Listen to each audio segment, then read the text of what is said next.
और एडुके हमारे इस यूट्यूब चैनल में आप सभी का स्वागत है। तो हम लोग एंशियंट हिस्ट्री ऑफ इंडिया के अंतर्गत गुप्ता डायनेस्टी के बारे में पढ़ रहे थे, जो 240 ईस्वी से 550 ईस्वी तक था। तो हमने परवर्ती गुप्त शासक और जितने सारे जो आरंभिक महान गुप्त शासक थे तो उनको समाप्त किया, और अब हम लोग चलते हैं इस गुप्त वंश के राजनीति, अर्थव्यवस्था, प्रशासन, समाज, धर्म, न्याय, भू राजस्व, तो इन सब के बारे में हम लोग देखेंगे। तो सबसे पहले देखते हैं कि उसके प्रशासन के बारे में कि प्रशासन कैसा था। वह जो गुप्त वंश था उसकी प्रशासनिक व्यवस्था कैसी थी। तो सबसे पहले देखिए कि गुप्त वंश में बहुत सारे पद हुआ करते थे। गुप्त वंश में बहुत सारे पद हुआ करते थे और वह पद किन किन चीजों को सूचित करता था। तो सबसे पहले देखिए, महासेनापति, यह सेना का सर्वोच्च अधिकारी होता था। तो सेना का सर्वोच्च अधिकारी महासेनापति। महादंडनायक, यह युद्ध एवं न्याय विभाग का कार्य देखने वाला होता था। तो काफी इंपॉर्टेंट है महादंडनायक, जो कि युद्ध एवं न्याय विभाग का कार्य देखता था। समुद्रगुप्त के प्रयाग प्रशस्ति से यह प्राप्त होता है कि हरिसेन एक ही साथ कुमारा मात्य था, संविधि ग्राहक था, साथ ही साथ महादंडनायक का कार्य भी करता था। तो समुद्रगुप्त के प्रयाग प्रशस्ति से क्या प्राप्त होता है कि हरिसेन जो कि उसका दरबारी कवि था, वह कवि के साथ साथ कुमारा मात्य था, संधिवी ग्राहक भी था और महादंड नायक का भी कार्य करता था। इसके बाद महापिलुपति। तो महापिलुपति यह गज अर्थात हाथी सेना का प्रमुख होता था। हाथी सेना के अध्यक्ष को महापिलुपति कहा जाता था। उसके बाद महाअश्वपति, जो घोड़ा सेना का प्रधान होता था, अश्व सेना का प्रधान, उसे महाअश्वपति कहा जाता था। उसके बाद महासंधिवी ग्राहक। महासंधिवी ग्राहक, उसी को हम लोग कुमारा मात्य भी कहते थे। तो यह युद्ध और शांति का मंत्री होता था, न्याय का मंत्री होता था। कौन? महासंधिवी ग्राहक। जैसे कि जो वीरसेन था, जिसका उपनाम क्या था? तो शाक, हमने बताया भी था। तो वह चंद्रगुप्त द्वितीय का संधिवी ग्राहक था, याद रखेंगे। उसके बाद दंडपाशिक। दंडपाशिक यह पुलिस विभाग का मुख्य अधिकारी होता था। कौन? दंडपाशिक। विनय स्थिति स्थापक। विनय स्थिति स्थापक यह धार्मिक मामलों का प्रमुख अधिकारी होता था। धार्मिक मामलों का प्रमुख अधिकारी। रणभंडागारिक। तो रणभंडागारिक यह सैनिकों की आवश्यकताओं को पूर्ति करने वाला प्रधान अधिकारी होता था। तो सैनिकों की आवश्यकताओं की पूर्ति करने वाला जो प्रधान अधिकारी था वह रणभंडागारिक था। महाबलाधिकृत। तो महाबलाधिकृत यह प्रमुख सैनिक अधिकारी होता था। कौन? महाबलाधिकृत। महाभंडारा विकृत। तो महाभंडाराधिकृत यह राजकीय कोष का प्रधान अधिकारी होता था। जो राजा का कोष होता था तो उसका यह प्रधान अधिकारी होता था, महाभंडाराधिकृत। उसके बाद महाअक्षपटलिक, काफी इंपॉर्टेंट है। महाअक्षपटलिक यह अभिलेख विभाग का प्रधान होता था, अर्थात अभिलेख जो लिखा जाता था तो उसके बारे में यह काफी उसका हेड होता था, यही महाअक्षपटलिक। ध्रुवाधिकरण। तो ध्रुवाधिकरण यह टैक्स वसूलने वाले विभाग का प्रधान होता था। ध्रुवाधिकरण जो कर वसूलता था तो उसका यह प्रधान होता था। अग्रहारिक यह दान विभाग का प्रधान होता था। कौन? अग्रहारिक। नगर श्रेष्ठी। नगर जो श्रेष्ठी होता था वह नगर का प्रधान या पूंजीपति वर्ग का नेता होता था। सार्थवाह। सार्थवाह जो होता था जनपद या विषय के व्यापारियों का नेता होता था। तो सार्थवाद जनपद या विषय के व्यापारियों का नेता होता था। कुमारामात्य या विषयपति, तो कुमारामात्य या विषयपति यह जनपद या विषय का प्रधान होता था। तो कुमारामात्य या विषयपति जनपद या विषय का प्रधान होता था। उसके बाद प्रथम कुलिक, प्रथम कुलिक शिल्पियों एवं व्यवसायियों का नेता होता था। तो प्रथम कुलिक जो होता था क्यों कौन होता था, तो शिल्पी और व्यवसायियों का नेता होता था। प्रथम कायस्थ, प्रथम जो कायस्थ होता था वह लेखा प्रधान होता था, अर्थात यह लिखता था, लिखने का काम करता था। शौकिक, शौकिक जो होता था निम्न ग्राम स्तर से लेकर यह जो पेठ स्तर तक यह टैक्स वसूलता था। शौकिक कर वसूलने वाले को शौकिक कहा जाता था। ये निचले स्तर पे ग्राम से लेकर जनपद के स्तर पर कर वसूलता था। गौलमिक, जो गौलमिक होता था वह स्थानीय फौज अथवा जंगलों का अधिकारी होता था। गौलमिक स्थानीय फौज अथवा जंगलों का अधिकारी होता था। पुस्तपाल और कर्णिक ये जो दोनों दस्तावेज के संरक्षण करते थे।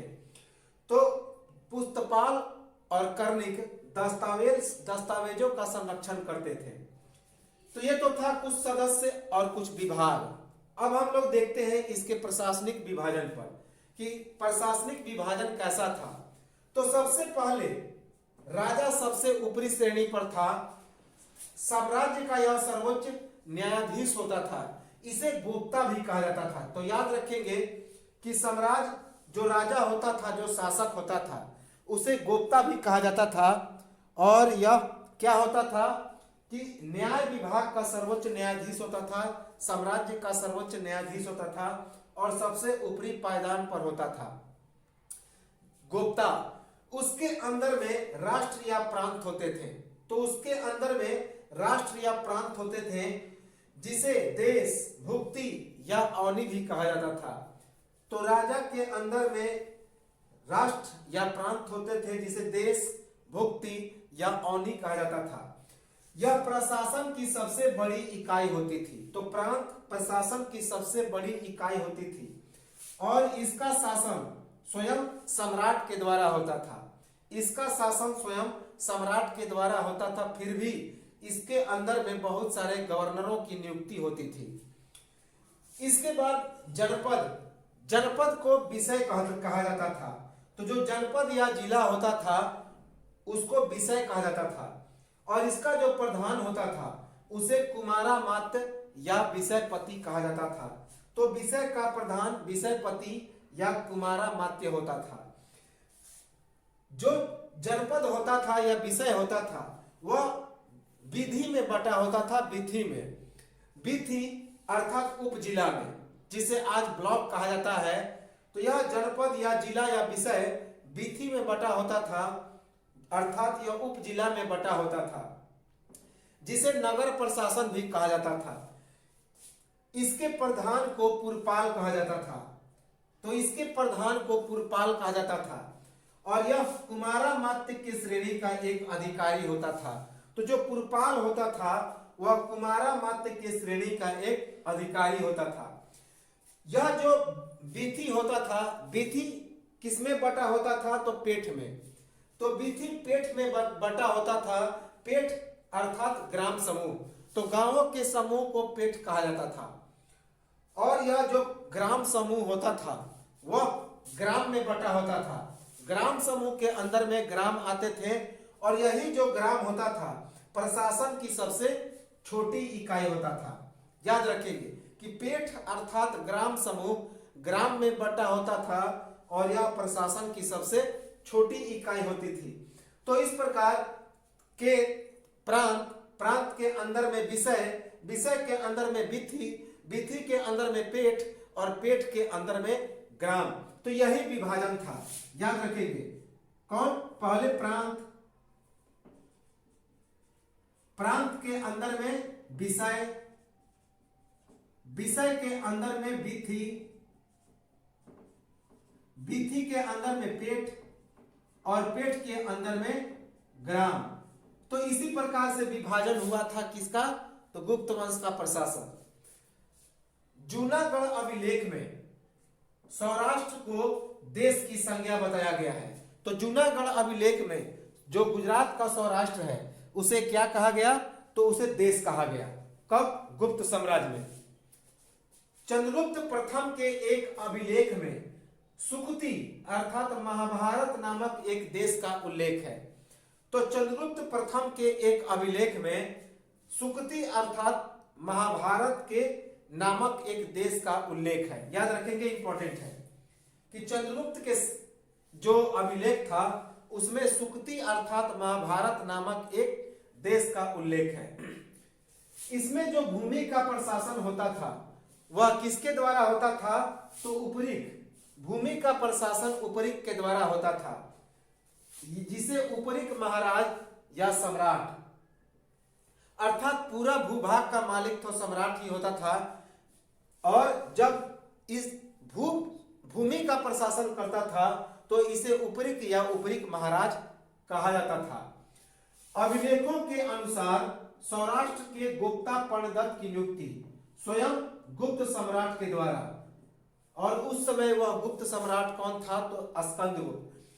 तो अभिलेख हमने बताया भी है कि स्कंदगुप्त ने पर्णगुप्त की नियुक्ति की थी, पर्णदत्त की नियुक्ति की थी सौराष्ट्र में, और इसी का पुत्र था चक्रपालित, जिसने सुदर्शन झील का क्या कराया, तो पुनरुद्धार किया। तो अभिलेखों के अनुसार सौराष्ट्र के गुप्ता अर्थात शासक, राजा, सम्राट पर्णदत्त की नियुक्ति किसके द्वारा की गई, तो स्वयं गुप्त सम्राट के द्वारा। और वह गुप्त सम्राट कौन था, तो वह स्कंदगुप्त था, स्कंदगुप्त। सीमा प्रांतों के प्रशासक क्या कहे जाते थे, तो गोष्ठा कहे जाते थे। सीमा प्रांतों के प्रशासक गोष्ठा कहे जाते थे। इस पद पर राजकुमार या राजकुमार वंश से संबंधित किसी भी व्यक्ति की नियुक्ति होती थी।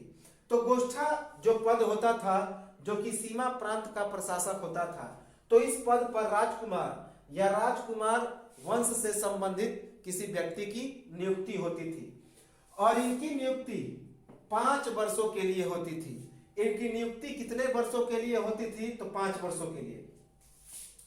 चंद्रगुप्त द्वितीय का छोटा पुत्र था गोविंद गुप्त।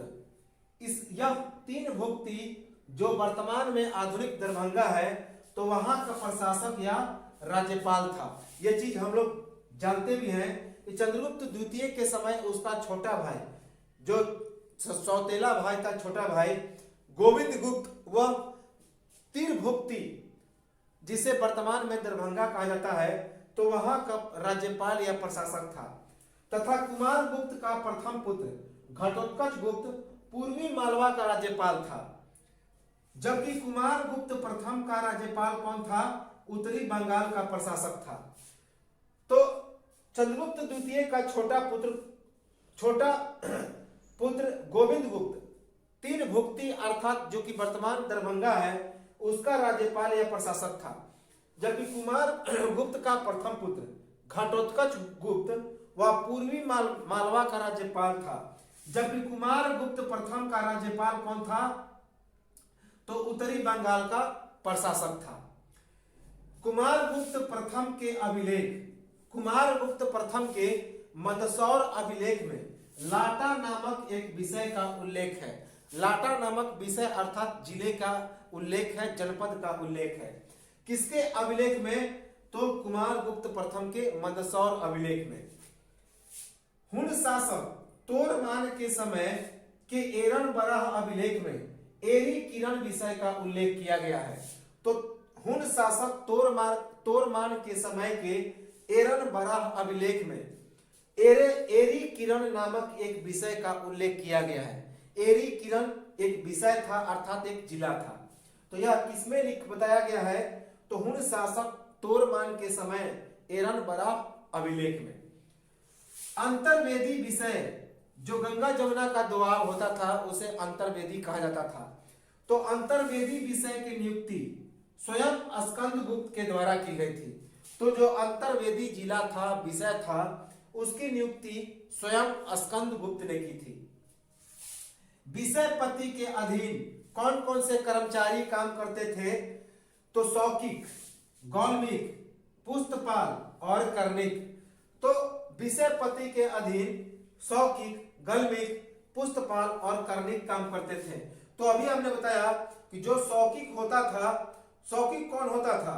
तो वह कर वसूलने वाला अधिकारी होता था विषय के अंतर्गत, और जो गौलमिक होता था वह विषय के अंतर्गत स्थानीय फौज अथवा जंगलों का अधिकारी होता था, जबकि पुस्तपाल और कर्णिक ये दस्तावेज का संरक्षण करते थे।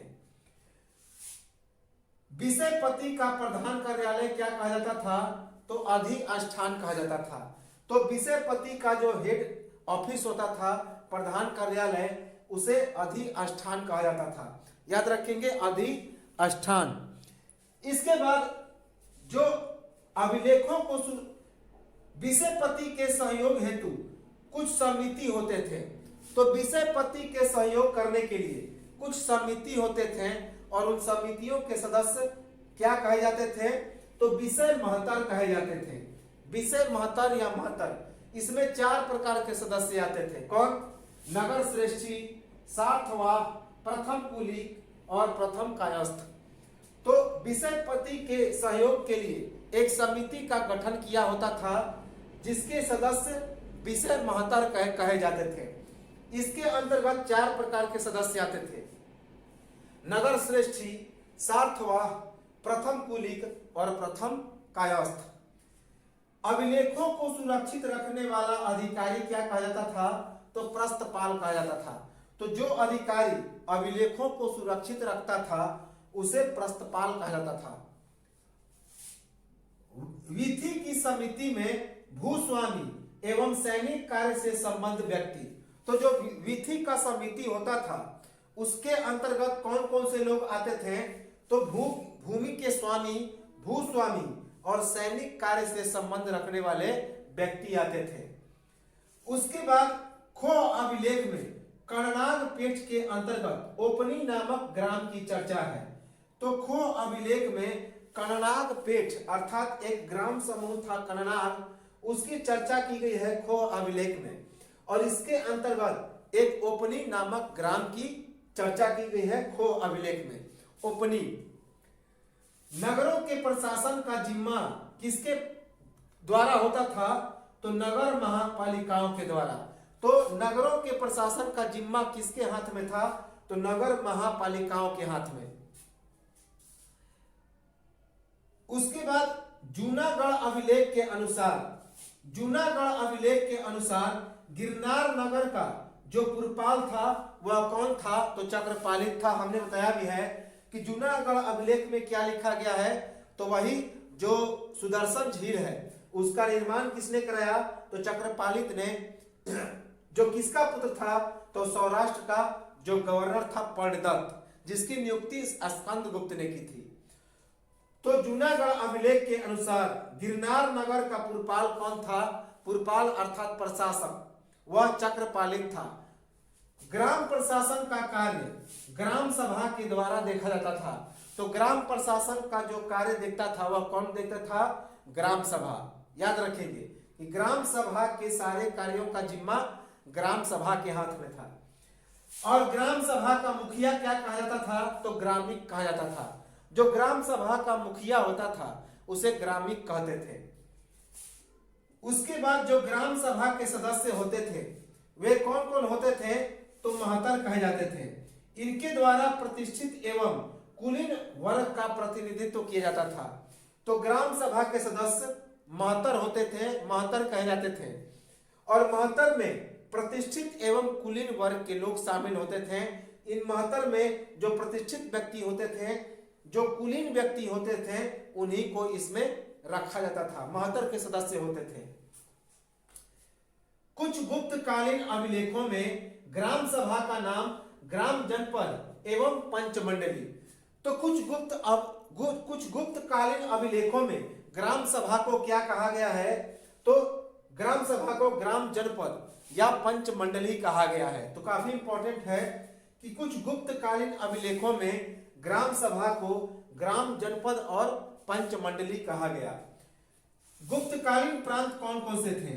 तो गुप्त काल में कौन कौन से प्रांत थे? तो एक तो सौराष्ट्र था, जो कहां पे है? गुजरात में। दूसरा पश्चिम मालवा, कहां पे है? तो अवंती में। तीसरा पूर्वी मालवा, कहां पे है? तो एरण में। उसके बाद तीरभुक्ति जो कि वर्तमान में बिहार के दरभंगा जिले में है, उत्तरी बिहार में है। उसके बाद पुंड्रवर्धन जो कि उत्तरी बंगाल में है, और मगध जो कि उस समय पश्चिम बंगाल में पड़ता था। तो इतने सारे जो प्रांत थे वे गुप्त वंश के प्रांत हुआ करते थे, याद रखेंगे। अब देखिए, सेना जो थे, इस समय की जो सेना थी वह सामंती व्यवस्था पर आधारित थी। तो गुप्त वंश की जो सेना थी वह सामंती व्यवस्था पर आधारित थी। नगर के शासन के लिए एक समिति की नियुक्ति होती थी जिसे पौर कहा जाता था। तो नगर के शासन के लिए जिस समिति की नियुक्ति होती थी उस समिति को पौर कहा जाता था। इस गुप्त वंश में निरंकुश राज्य व्यवस्था व्याप्त थी। तो गुप्त वंश में निरंकुश राज्य व्यवस्था व्याप्त थी। राजा पहले की तरह तो शक्तिशाली थे, लेकिन नगर प्रशासन में भी सामंती तत्वों के उदाहरण देखने को मिल जाते हैं। तो राजा पहले की तरह शक्तिशाली थे, लेकिन फिर भी नगर प्रशासन में सामंती तत्वों के उदाहरण मिल जाते हैं इस गुप्त साम्राज्य में। दामोदर गुप्त के ताम्रपत्र अभिलेख से नगर प्रशासन में शिल्पियों के जाने की चर्चा मिलती है। तो हमने बताया भी था कि जो शिल्पी हैं अपना बुनकर व्यवसाय को छोड़ करके सूरज की मूर्ति बनाने लगे थे, मंदिर बनाने लगे थे और दूसरा व्यवसाय करने लगे थे। तो दामोदर गुप्त के ताम्रपत्र अभिलेख से नगर प्रशासन में शिल्पियों के जाने की चर्चा मिलती है। कर प्रशासन ज्यादा विस्तृत था, जिसमें भूमि कर में वृद्धि थी।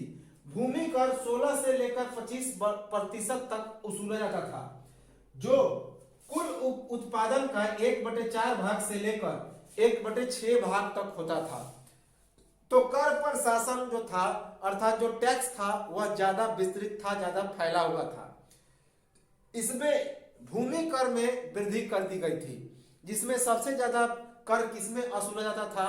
तो भूमि कर में। और भूमि कर 16 से लेकर 25% तक वसूला जाता था, जो कुल उत्पादन का 1/4 भाग या 1/6 भाग तक होता था। सेना के कार्यालय को क्या कहते थे? बलाधिकरण। तो जो सेना का कार्यालय होता था उसे बलाधिकरण कहा जाता था। इंपॉर्टेंट है। राजस्व का प्रमुख स्रोत क्या था? तो भूमि कर। राजस्व का प्रमुख स्रोत भूमि कर था। और व्यापार का प्रमुख केंद्र कौन था? तो उज्जैनी था। व्यापार का प्रमुख केंद्र उज्जैन था। पहली बार दीवानी एवं फौजदारी कानूनों की व्याख्या की गई। तो गुप्त साम्राज्य में पहली बार दीवानी एवं फौजदारी कानूनों की व्याख्या की गई। कायस्थ के दौरान भूमिदान, कायस्थ का उदय किस कारण हुआ? तो भूमिदान के कारण। याद रखेंगे कि जो कायस्थ हुआ था उसका उदय किस कारण से हुआ था? तो भूमि के दान के कारण। गुप्त वंश में गुप्त वंश के पतन के बाद भारतीय राजनीति में विकेंद्रीकरण एवं अनिश्चितता का माहौल आ गया था। तो जब गुप्त वंश का पतन हो गया तो उस समय भारतीय राजनीति में विकेंद्रीकरण एवं अनिश्चितता का माहौल आ गया था। अनेक स्थानीय सामंतों एवं शासकों के द्वारा साम्राज्य के विस्तृत क्षेत्रों में अलग अलग छोटे छोटे राजवंश की स्थापना की गई। तो गुप्त वंश के पतन के बाद भारतीय राजनीति में विकेंद्रीकरण एवं अनिश्चितता का माहौल आ गया था। अनेक स्थानीय सामंतों एवं शासकों के द्वारा साम्राज्य के विस्तृत क्षेत्र में अलग अलग छोटे राजवंश की स्थापना की गई, जिसमें से एक था परवर्ती गुप्त वंश। तो जिसमें से एक कौन था? परवर्ती गुप्त वंश। परवर्ती गुप्त वंश की स्थापना किसने की थी? तो कृष्णगुप्त ने। परवर्ती गुप्त वंश की स्थापना किसने की थी? तो कृष्णगुप्त ने, जो लगभग 510 ईस्वी से 521 ईस्वी तक माना जाता है। तो हालांकि हमने बताया भी है इसे। तो परवर्ती गुप्त वंश की स्थापना कृष्णगुप्त ने की थी, यह फैक्ट इंपॉर्टेंट है। 510 ईस्वी से 521 ईस्वी तक कृष्णगुप्त का शासनकाल माना जाता है। इनका मूल स्थान, परवर्ती गुप्त वंश का मूल स्थान कौन था? तो मगध था। यह किस अभिलेख से पता चलता है? तो अप्सर लेख में। ये चीजें हम लोग पढ़ भी चुके हैं कि अप्सर लेख में क्या पता चलता है कि जो परवर्ती गुप्त शासक थे उनका मूल स्थान मगध था, लेकिन विद्वानों का मानना है कि इनका मूल स्थान मालवा था। तो विद्वानों के अनुसार परवर्ती गुप्त शासकों का मूल स्थान मालवा था।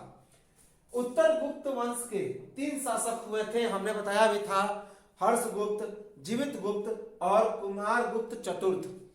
तो उत्तर गुप्त वंश के 3 शासक थे, हर्षगुप्त, जीवितगुप्त और कुमारगुप्त चतुर्थ। इनके कुमारगुप्त चतुर्थ के समय प्रयाग में पुण्यार्जन हेतु प्राणांत करने की प्रथा प्रचलित थी। हांग गांगे देव जैसे शासकों का अनुसरण करते हुए प्रयाग जाकर स्वर्ग की लालसा में इसने अपना जीवन त्याग दिया। तो कुमारगुप्त चतुर्थ के समय क्या था कि प्रयाग में पुण्य की प्राप्ति के लिए प्राण को अंत करने की प्रथा प्रचलित थी कि यदि प्रयाग में गंगा नदी में यदि पुनर्जन्म की प्राप्ति करना है तो गंगा नदी में लोग डुबकी लगा देते थे और अपने प्राणों का अंत कर देते थे। तो कुमारगुप्त चतुर्थ के समय यही प्रथा प्रचलित थी, पुण्यार्जन पाने की प्रथा। तो पुण्यार्जन पाने के लिए जो प्राण अंत करने की प्रथा थी, तो हांग गांगे देव जैसे शासकों का अनुसरण करते हुए, तो हांग गांगे देव इसने भी क्या किया था? तो अपने प्राणों का अंत किया था पुण्यार्जन प्राप्ति के लिए प्रयाग में। तो इसका अनुसरण करते हुए यह कुमारगुप्त चतुर्थ स्वर्ग जाने की लालसा में अपना जीवन त्याग दिया। याद रखेंगे, कुमारगुप्त चतुर्थ, जीवितगुप्त और हर्षगुप्त का संबंध मौखरी वंश से था, इनका मित्रता संबंध था। तो कुमारगुप्त चतुर्थ, जीवितगुप्त और हर्षगुप्त का संबंध मौखरी वंश से काफी मित्रता पूर्वक था। याद रखेंगे, कुमारगुप्त चतुर्थ को महाराजा धीराज की उपाधि मिली थी। तो कुमारगुप्त चतुर्थ को महाराजा धीराज की उपाधि मिली थी। यह अत्यंत शक्तिशाली एवं महत्वाकांक्षी शासक था। तो यह अत्यंत शक्तिशाली एवं महत्वाकांक्षी शासक था परवर्ती गुप्त वंश का। सिंचाई जो होती थी भूमि की, वह रहट और घंटी यंत्र से। तो भूमि की सिंचाई रेहट एवं घंटी यंत्र से होती थी। किसमें? तो गुप्त वंश में। तो गुप्त वंश का यह तो था शासन एवं प्रशासन। कुछ देर के बाद हम लोग देखेंगे न्याय जो, और उसके बाद जो सामाजिक व्यवस्था है, धार्मिक व्यवस्था है, आर्थिक, और उसके बाद जो गुप्ता डायनेस्टी है वह पूरी तरह से हो जाएगा समाप्त। तो एक स्क्रीनशॉट इसका ले लीजिए।